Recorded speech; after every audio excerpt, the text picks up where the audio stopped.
2024 లోక్సభ ఎన్నికల్లో ఓట్ల చోరీతో అవకతవకలు జరిగాయంటూ భారత ఎన్నికల సంఘం తీరుపై ఆధారాలు బయటపెడుతూ పోరాటం చేస్తున్న కాంగ్రెస్ పార్టీ అగ్రనేత రాహుల్ గాంధీకి మద్దతుగా కాంగ్రెస్ పార్టీ మంగళగిరి పట్టణ అధ్యక్షులు కంతేటి జీవన్ సాగర్ ఆధ్వర్యంలో మంగళగిరి నగరంలో నిరసన ర్యాలీ జరిగింది। ఈ సందర్భంగా మంగళగిరి కాంగ్రెస్ పార్టీ కార్యాలయం నుండి అంబేద్కర్ సెంటర్ వద్దకు ర్యాలీగా చేరుకొని రోడ్డుపై బైఠాయించి బీజేపీ ప్రభుత్వం ఎన్నికల కమిషన్ కు వ్యతిరేకంగా నినాదాలు చేపట్టారు।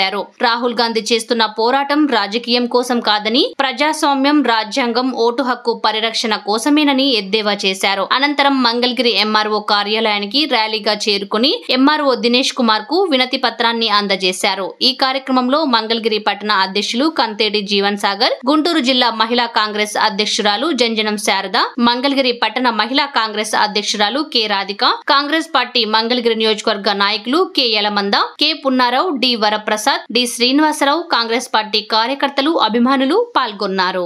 దేశంలో మన భారతదేశంలో ప్రజాస్వామ్య దేశంలో దేశద్రోహులు భారత రాజ్యాంగబద్ధంగా ఏర్పడ్డ ఎన్నికల సంఘం, మతతత్వ పార్టీ అయిన బీజేపీ ఇద్దరు ఎలివెన్స్ అయ్యి భారత రాజ్యాంగబద్ధంగా ప్రతి పౌరుడి హక్కైన ఓటు హక్కును దొంగిలించి అప్రజాస్వామికంగా ఎన్నికయ్యి ఈ దేశాన్ని పరిపాలిస్తూ ప్రజా సమస్యల కోసం పోరాడుతున్న రాహుల్ గాంధీ గారిని, దేశ భద్రత కోసం పోరాడుతున్న రాహుల్ గాంధీ గారిని దోషద్రోహి అన్నారు। ఈ రోజున మహారాష్ట్రలో లోక్సభ పరిధిలో 1,250 ఓట్లు కూలీ చేయబడ్డాయి, ప్రతి ఓటర్ హక్కును దొంగిలించబడ్డాయి। సమాధానం చెప్పండి ఈసీఐ అంటే సమాధానం చెప్పట్లేదు। నువ్వు ఒక అఫిడవిట్ తయారు చేసుకొని లాయర్ ద్వారా కోర్టుకి వెళ్ళమంటే నువ్వు భారత రాజ్యాంగబద్ధంగా ప్రతి పౌరుడికి హక్కుకి ఏదైతే ప్రశ్న సంధిస్తే సమాధానం చెప్పాల్సిన బాధ్యత భారత రాజ్యాంగబద్ధంగా అమలు చేయబడ్డ ప్రతి సంస్థకి ఉంది। కానీ కోర్టుకి వెళ్ళండి అని అంటున్నాడు। ఎంత దారుణం! బీజేపీ ప్రభుత్వం నోరు విప్పట్లేదు, ఎందుకంటే దొంగతనం చేశాడు కాబట్టి, ఓట్లు దొంగతనం చేశాడు కాబట్టి, కర్ణాటకలో దొంగతనం చేశాడు, రాబోయే బీహార్లో దొంగతనం చేస్తాడు, మన దేశాన్ని దొంగతనం చేస్తున్నారు, మన దేశాన్ని దేశ ప్రజల ఓటు హక్కును కూని చేస్తున్నారంటే ఎంత దారుణం! ప్రజలారా కళ్ళు తెరవండి। రాహుల్ గాంధీ గారు ఈసీఐని 5 ప్రశ్నలు అడుగుతున్నారు। ఎలక్ట్రానిక్ డేటా ఆధారాలు ఇవ్వండి సార్, మేము ఎక్కడెక్కడ దేశంలో మీరు ఓట్లు దొంగిలించారో మేము చెబుతాము అని అంటున్నాడు। మీరు ఎన్నికలు జరిగినప్పుడు సీసీ కెమెరా ఫుటేజ్ అడుగుతున్నాడు, సీసీ కెమెరా ఫుటేజ్ పోయిందని అన్నారు। ఎంత దారుణం, ఎంత దారుణం, ఎంత అవివేకం, ఎంత ఘోరం! ఇది భారతదేశ పరువు తీసే ఈసీఐ సంస్థలాగా మారింది, లేదంటే ఒక ప్రాంతీయ పార్టీలాగా మారింది, లేదంటే బీజేపీ ప్రభుత్వంతో ఎన్నిక కాబడ్డ నియమించబడ్డ ఈసీఐగా మారింది। మేము ఒకటే అడుగుతున్నాం, భారతదేశ ప్రజల తరపున కాంగ్రెస్ పార్టీ రాహుల్ గాంధీ గారు ఒకే మాట అడుగుతున్నాడు, దేశ ప్రజలకు మీరు సమాధానం చెప్పాలి, ఈసీఐ సమాధానం చెప్పాలి। 3 సార్లు అప్రజాస్వామికంగా ఎన్నికైన బీజేపీ ప్రభుత్వం సమాధానం చెప్పాలి। ఏదైతే మన రాష్ట్రంలో ఘోరమైన పరిస్థితులు తలెత్తాయి, ఎందుకంటే ఓట్లు దొంగతనం జరిగినాయి అని రాహుల్ గాంధీ గారు భారతదేశ వ్యాప్తంగా నిరసనలు తెలియజేస్తుంటే మన రాష్ట్రంలో అధికారంలో ఉన్న టీడీపీ ప్రభుత్వం కానీ, ప్రధాన ప్రతిపక్షమైన జగన్మోహన్ రెడ్డి గారు కానీ, జనసేన అధ్యక్షుడు కానీ మాట్లాడరు। ఒకతనేమో 175 నియోజకవర్గాల్లో 175 మేమే గెలుస్తామంటాడు, ఒకతనేమో 175కు 163 ఎన్నికలు ఫలితాలు రాకముందే అతను చెబుతారు, ఇంకొక అతనేమో 3 తపాలుగా మేమే అధికారంలో ఉంటాడు అంటామని వీళ్ళు ముగ్గురు కలిసి బీజేపీ తెలివెన్స్ ఉన్నారు అంటే ఒక దొంగకి 3 దొంగలు తోడయ్యి మన రాష్ట్రాన్ని దోచేస్తున్నారు। మీరు అర్థం చేసుకోండి ప్రజలారా, రాష్ట్రానికి అపర సంజీవిని లాంటి ప్రత్యేక హోదాని వీళ్ళు ఎప్పుడు మర్చారో అప్పుడే వీళ్ళు దొంగలతో చేతులు కలిపి నువ్వు సగం పంచుకో నేను సగం పంచుకో, దొంగలు ఊళ్ళు పంచుకున్నట్టుగా తయారైంది।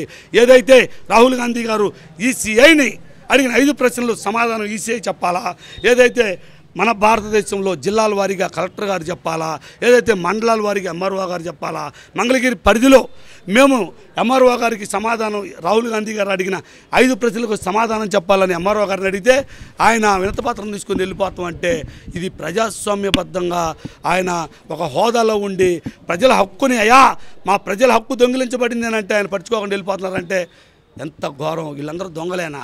నాకేం అర్థం అవ్వట్లేదు. కనుక ప్రజలారా గమనించండి, కాంగ్రెస్ పార్టీ అధికారంలోకి రాబోతుంది, వస్తుంది. ఇట్లాంటి అప్రజాస్వామికంగా ఎన్నికైన వారిని, ప్రజల సమస్యలు పట్టించుకొని వారిని ఎవరినైనా కఠినంగా శిక్షిస్తాం, ఏ ఒక్కరిని వదిలిపెట్టాం. రాహుల్ గాంధీ గారు ప్రధానమంత్రి కాబోతున్నారు. జై కాంగ్రెస్, జై జై కాంగ్రెస్, జై కాంగ్రెస్, జై జై కాంగ్రెస్. ఏదైతే మా నాయకుడు అఖిల భారత కాంగ్రెస్ పార్టీ రాహుల్ గాంధీ గారు ఈసీఐని, బీజేపీని ప్రశ్నలు వేసిన 5 ప్రశ్నలకి ఈసీఐ కమిషన్, ఎన్నికల కమిషన్ సమాధానం చెప్పాలని ఈరోజు మంగళగిరి మండలంలో మేము నిరసన తెలిపాము. అలాగే ఎంఆర్ఓ గారికి కూడా వినతి పత్రం ఇచ్చాము, ఆయన అంగీకరించారు. ఈ సభాముఖంగా తెలియజేసుకుంటా ఉన్నాం. రాహుల్ గాంధీ గారు 5 ప్రశ్నలు సంధించారు. దాని వైపు నుంచి బీజేపీ నుంచి ఒక్క సమాధానం కూడా రాలేదు. డెమోక్రసీని నాశనం చేస్తున్నారనేది దీని ద్వారా తెలుస్తుంది.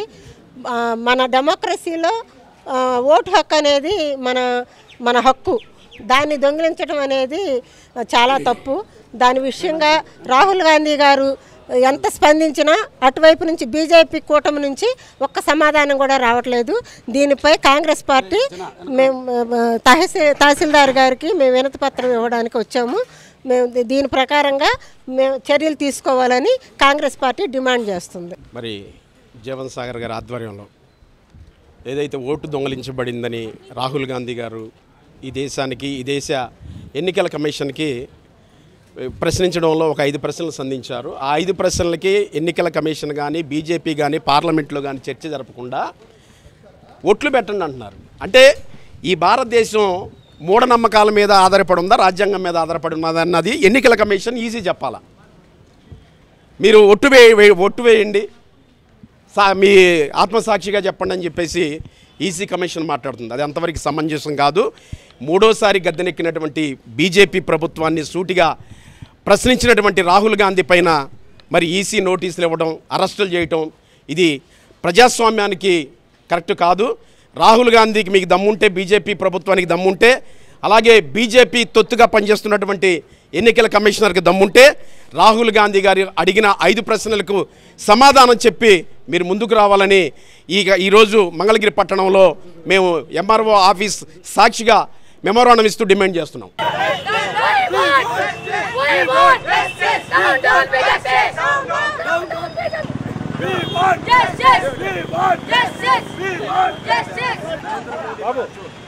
एक दो तीन चार 1 2 3 4 ఎన్నికల కమిషన్ డౌన్ ఎన్నికల కమిషన్ డౌన్ బీజేపీ రాజీనామా చేయాలి నరేంద్ర మోడీ దొంగలించిన నరేంద్ర మోడీ రాజీనామా చేయాలి నరేంద్ర మోడీ ప్రజాస్వామ్యాన్ని కూలీ చేసిన నరేంద్ర మోడీ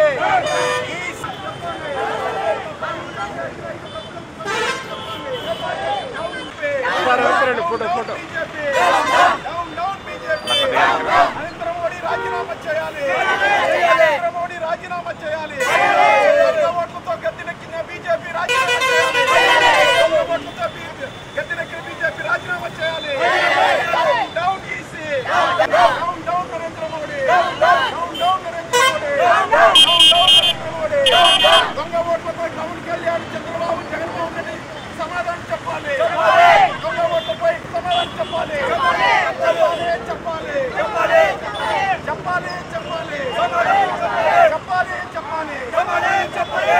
డౌన్ ఎన్నికల కమిషన్ డౌన్ ఎన్నికల కమిషన్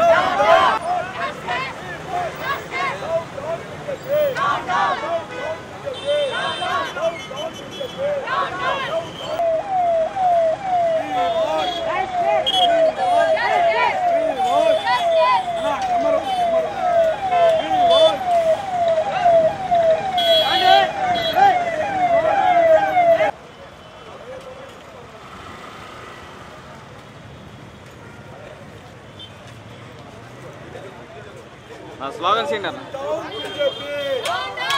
డౌన్ బీజేపీ, అప్రజాస్వామికంగా ఎన్నికైన బీజేపీ నాయకులు రాజీనామా చేయాలి. అప్రజాస్వామికంగా ఎన్నికైన బీజేపీ నాయకులు రాజీనామా చేయాలి. ప్రజల ఓటు హక్కును పొందించిన ఈసీఐ సమాధానం చెప్పాలి. ప్రజల ఓటు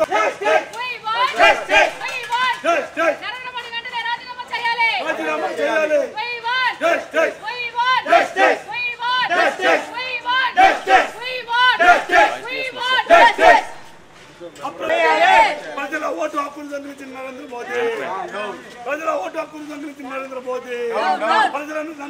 మోసం చేసిన ఈసీఐ, ప్రజలందరూ మంచిని మోసం చేసిన ఈసీఐ పర్యవేక్షణలో ఏదైతే పనిచేస్తున్న కలెక్టర్ గారు, ఎంఆర్ఓ గారు సమాధానం చెప్పాలి.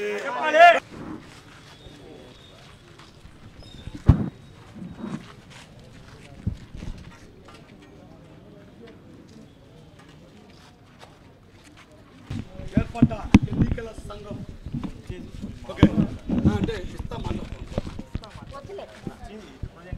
భారత ఎన్నికల సంఘం ఏదైతే ఉందో ఆ ఎన్నికల సంఘం భారత రాజ్యాంగబద్ధంగా ప్రతి పౌరుడికి కలిగిన ఓటు హక్కును ఈ రోజున ఒక బీజేపీ మతతత్వ పార్టీతో కలిసి దొంగతనం చేయటం అనేది రాహుల్ గాంధీ గారు ఇది చాలా దేశద్రోహం కింద చెప్తున్నారు. అయితే ఈసీఐని 5 ప్రశ్నలు అడుగుతున్నాడు. ఎలక్ట్రానిక్ డేటా కావాలి మాకు. ఏదైతే ఒక వ్యక్తి ఎన్ని అంటే మీరు ఈసీఐ మీరు మా జిల్లాకి మీరు నియోజకవర్గానికి మీరు ఎన్నికల్లో ఏదైతే పర్యవేక్షణలో మీ ద్వారా జరిగినాయో సరే ఎంఆర్ ఆఫీస్కి అడుగుతా. ఎంఆర్ ఆఫీస్కి వస్తారని ఫోన్ చేశాను. సరే మళ్ళీ చేస్తాం, వాయిస్ తీసుకుంటాం.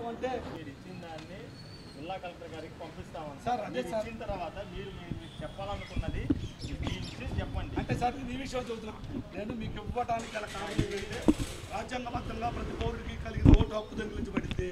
అది ఈసీఐ పర్యవేక్షణలో దొంగిలించబడింది.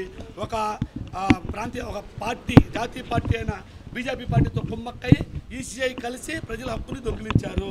అయితే ఈసీఐ పర్యవేక్షణలో పనిచేస్తున్న జిల్లా అధికారి కలెక్టర్ గారు కానీ మంగళగిరి మండలం అధికారి ఎంఆర్ఓ గారు కానీ మీ పర్యవేక్షణలో ఎన్నికలు సాగుతాయి కాబట్టి సజావుగా సాగాయా లేదా?